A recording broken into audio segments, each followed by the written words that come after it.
برابر اس طرح سے ایک مومن بندہ دنیا کے کسی بھی خطے کا ہو،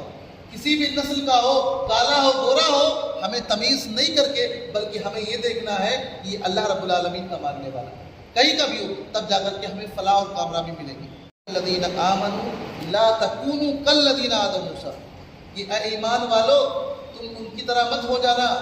کہ موسیٰ علیہ السلام کی قوم کی طرح مت ہو جانا کہ ان لوگوں نے کیا کیا، آپ کے اوپر تکلیف پہنچائی۔ کیا تکلیف پہنچائی؟ موسیٰ علیہ السلام چونکہ کبھی بھی وہ کھلے میں نہایا نہیں کرتے تھے، تو ان کو لگتا، وہ کہتے تھے کہ شاید آپ کو کوئی بیماری ہے، برس کی بیماری ہے، اس طریقے سے کوئی بیماری، اس طریقے سے آپ اپنا جسم ہمیشہ ڈھک کر رکھتے ہیں۔ تو اللہ نے کہا کہ تم موسیٰ علیہ السلام کو جو تکلیف دی گئی، حالانکہ وہ اس سے بری تھی، آپ کو کوئی تکلیف نہیں تھی، تو اللہ رب العالمین کی طرف سے بطور معجزہ آپ ایک بار غسل کر رہے تھے تو ایک پتھر آپ کا لباس، آپ کا کپڑا لے کر بھاگ گیا، اور چلتا رہا یہاں تک کہ وہاں پہنچ گیا جہاں پر لوگ بیٹھے ہوئے تھے۔ جب وہاں آپ پہنچے تو لوگوں نے آپ کو دیکھا کہ آپ کو کوئی تکلیف نہیں، آپ بالکل بری ہیں، آپ جس چیز کا یہ لوگ کہتے تھے آپ بالکل اس سے پاک ہیں، بالکل بری ہیں۔ اس کے بعد اللہ رب العالمین نے اس کی برات ظاہر کر دی، وَكَانَ عِندَ اللَّهِ وَجِيهًا، اور آپ اللہ رب العالمین کے نزدیک بڑے باعث ہیں۔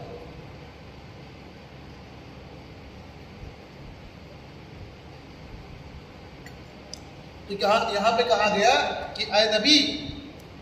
آپ جو ہے اے نبی، اللہ کے نبی صلی اللہ علیہ وسلم بھی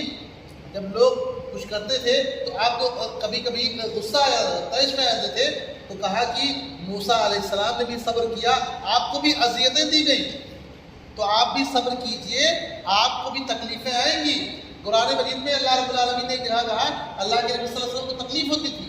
کہ یہ لوگ جو کہتے تھے، تو آپ نے اللہ رب العالمین نے کہا فسبح بسم ربک، کہ آپ اللہ رب العالمین کی تسبیح بیان کیجئے، اور انا کفیناک المستہزئین، یہ جو مذاق اڑاتے ہیں، جو کچھ کہتے ہیں، ان کے لیے میں کافی ہوں۔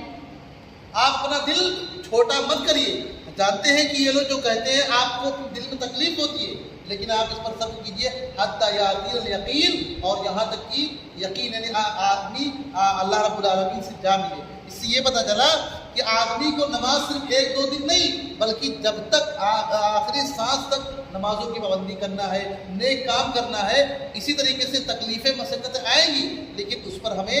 برداشت کرنا ہے۔ اور آگے کی آیت جو خطبہ مسنونہ کے اندر، خطبہ حاجہ کے اندر پڑھی جاتی ہے، یا ایھا الذین آمنوا اتقوا اللہ وقولوا قولا سدیدا،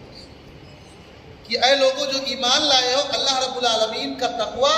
اللہ رب العالمین کا ڈر، اللہ رب العالمین کی خشیت اپنے دلوں کے اندر رکھو، اور جب بھی بات کرو تو صاف ستھری اور سیدھی بات کرو، باتوں کے اندر کوئی لوچ، اس طرح سے کوئی جھول مت رکھو کہ کچھ الگ طریقے سے بات کرو۔ یعنی اگر تم اللہ رب العالمین کا تقوی رکھو گے اور جب اپنی باتوں کے اندر اچھائی رکھو گے، بھلی بات کرو گے، تمہارے اعمال کو یصلح لکم اعمالکم، تمہارے اعمال کو اللہ رب العالمین درست کر دے گا۔ یہاں پہ یہ پتہ چلا کہ جس آدمی کا قول اچھا ہوگا اس کا عمل اللہ رب العالمین اچھا بنا دے گا، اور جس آدمی کا قول اچھا ہوتا ہے اس کا عمل بھی اچھا ہو جاتا ہے، لیکن جس کا قول ہی اچھا نہ ہو تو اس کا عمل بھی اچھا نہیں ہوگا، اس کا عمل بھی اچھا نہیں۔ اس لیے بعض لوگ کہتے ہیں کہ جو ہے زبان کا تھوڑا سا بدتمیز ہے لیکن دل کا بڑا اچھا ہے۔ میرے بھائیوں، اللہ رب العالمین نے قرآن میں کیا کہا نبی سے کہ زبان اگر آپ فاعفوا مستقبل کہ فبما رحمت من اللہ لنت لهم، فبما رحمت من اللہ لنت لهم، اللہ رب العالمین ولو كنت فظا غلیظ القلب، اگر اللہ کے نبی صلی اللہ علیہ وسلم آپ جو ہے تیز ہوتے، شدید زبان کے بھی تیز ہوتے، لنفضوا من حولک، تو لوگ آپ کے پاس سے ہٹ جاتے، آپ سے دور چلے جاتے۔ یعنی زبان بھی صاف ستھری ہونی چاہیے، میٹھی ہونی چاہیے، گالی گلوچ کرنے والی نہیں ہوتی ہے۔ وشاورہم فی الامر، اور لوگوں سے مشورے بھی کیا کرو۔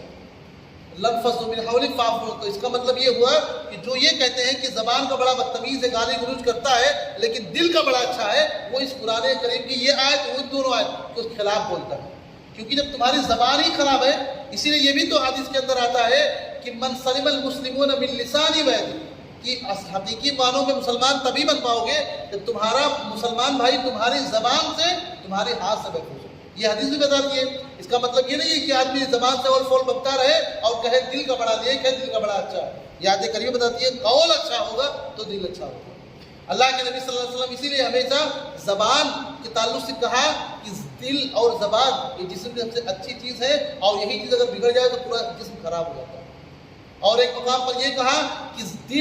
ایک مقام پر یہ کہا کہ آدمی اگر اپنی زبان کی اور شرمگاہ کی ضمانت دے دے تو میں اسے جنت کی ضمانت دیتا ہوں۔ یعنی آدمی زبان سے بہت ساری غلطیاں کرتا ہے، اسی زبان سے آدمی اللہ کی ناراض بھی کر دیتا ہے اور اللہ کو خوش بھی کر دیتا ہے۔ اللہ کے رسول نے ایک مقام پہ فرمایا تھا کہ آدمی جو ہی بے خیالی میں جو ہی بکتا رہتا ہے یہاں تک کہ ایک جملہ کوئی ادا کر دیتا ہے کہ اللہ رب العالمین ناراضگی ہو جاتی ہے، یعنی اللہ رب العالمین ایک جملے سے اس بندے سے ناراض ہو جاتا ہے اور کسی ایک جملے سے اللہ رب العالمین اس سے خوش ہو جاتا ہے۔ تو اس لیے کہا یہ جاتا ہے کہ قول کو اچھا کرو گے عمل تمہارا اچھا ہو جائے گا۔ تو اس لیے جو لوگ کہتے ہیں کہ دل کے اچھے بنو زبان سے، نہیں میرے بھائیوں، زبان بھی بہتر ہونی چاہیے۔ کڑواہٹ میں کبھی بھی کوئی بھلائی نہیں ہے کہ تیز کسی کو بدتمیزی کر لیا جائے اور بعد میں معافی مانگ لیا جائے۔ معاف کر دینے سے وہ آدمی معاف تو کر دے لیکن اس کے دل میں ایک بات بیٹھ جائے گی کہ اس نے مجھے بدتمیزی کی۔ تو اس لیے بہتر یہی ہے، قرآن میں کئی مقام پہ اللہ نے فرمایا وَإِنْ عَاقَبْتُمْ فَعَاقِبُوا بِمِثْلِ مَا عُوقِبْتُم بِهِ، کہ جب تم سے کوئی بدتمیزی والی بات کرے یا کہیں تم بدلہ لینا چاہو تو تم لے سکتے ہو، لیکن تمہارے لیے بہتر یہی ہے کہ تم معاف کر دو۔ تو آگے فرمایا کہ تم اپنے اعمال کو درست کر لو، اللہ رب العالمین تمہارے اعمال کو، زبان کو درست کرو اور بہتر بات کرو، اللہ رب العالمین تمہارے اعمال کو درست کر دے گا، اعمال کو ٹھیک کر دے گا۔ وَيَغْفِرْ لَكُمْ ذُنُوبَكُمْ، اور تمہارے گناہوں کی بخشش کر دے گا، تمہارے گناہوں کو معاف فرما دے گا۔ وَمَن يُطِعِ اللَّهَ وَرَسُولَهُ، یہاں پہ دنیا میں کامیاب ہونے کا اللہ رب العالمین نے ایک فارمولہ بتایا کہ وَمَن يُطِعِ اللَّهَ وَرَسُولَهُ، کہ جو کوئی بھی اللہ رب العالمین کی بات کو مانے، رسول کے فرامین پر عمل کرے، فقد فاز فوزا عظیما، تو اس سے بڑا سکسیسفل کوئی ہے ہی نہیں، اس سے بڑا کامیاب کوئی ہے ہی نہیں۔ اس کا مطلب جو آدمی اللہ اور اس کے رسول کو مان رہا ہے تو اس سے بڑا کامیاب دنیا میں نہیں ہو سکتا۔